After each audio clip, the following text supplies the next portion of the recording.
Children are remarkable in the way that they acquire language. How do they do it? Is it the same for different languages? How long does it take? Can they learn two languages? In this video, we will be answering these questions.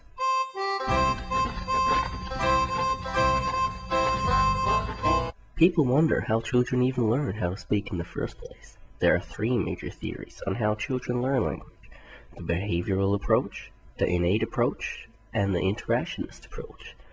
The behavioral approach believes that children learn to speak primarily by copying the language they hear around them.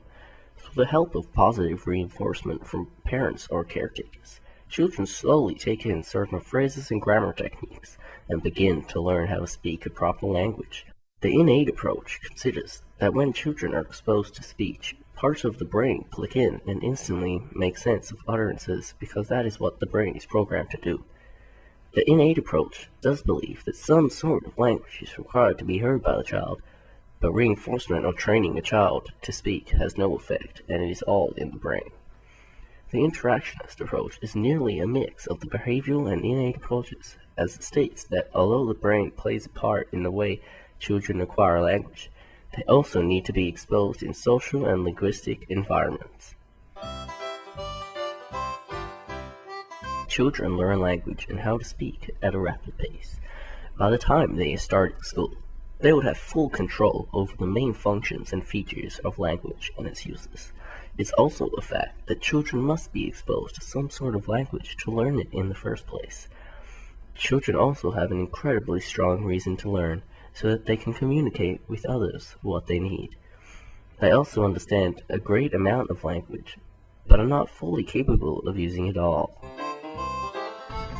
The developmental stages of language acquisition in children.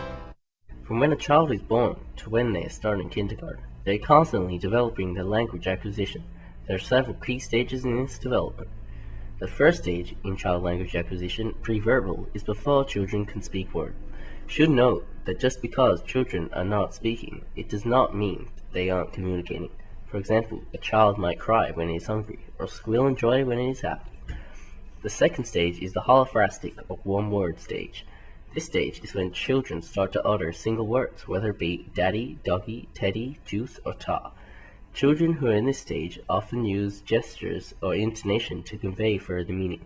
For example, a child might say dada and shrug to express where is daddy, or point and say dada to say there is daddy.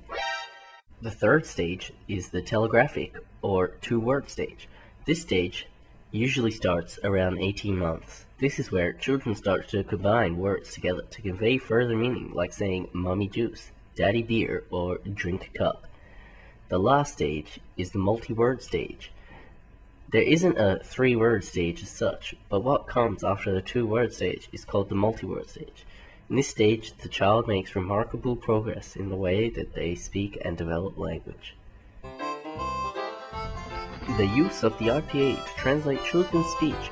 Linguistics like to track the words and patterns in a child's speech in order to gain a deep understanding of the way that the child learns. But how do you spell ugu gaga? Ask anyone, and you may get a wide variety of answers.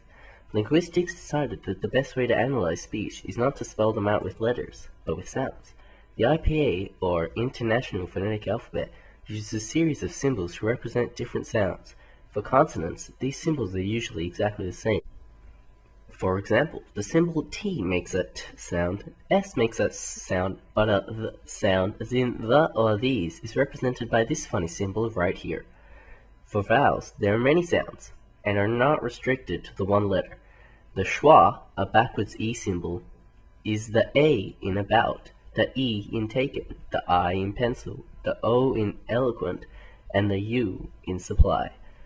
Because the alphabet sounds are defined very thoroughly, linguistics are able to reduce a series of symbols which can't be pronounced any other way.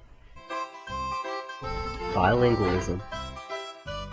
There are two types of bilingualism, one being simultaneous, where a child learns two languages at the same time from birth. For example, a Canadian child might have a French mother and an English father, so he learns both languages. The other is consecutive bilingualism, where a child learns one language at home and then another at school. Some people think that being bilingual is harmful to the child's ability to learn language overall. making them prone to speech disorders later on in life. Others think that it helps the child's ability to distinguish patterns, and also their cognitive ability in general. No conclusive evidence has been found on the subject yet. As you can see, the way a child learns how to speak is a very deep subject. Hopefully, in the near future, we can learn more and find out the exact way that children acquire language. But for now, that is all. Derp. Derpity.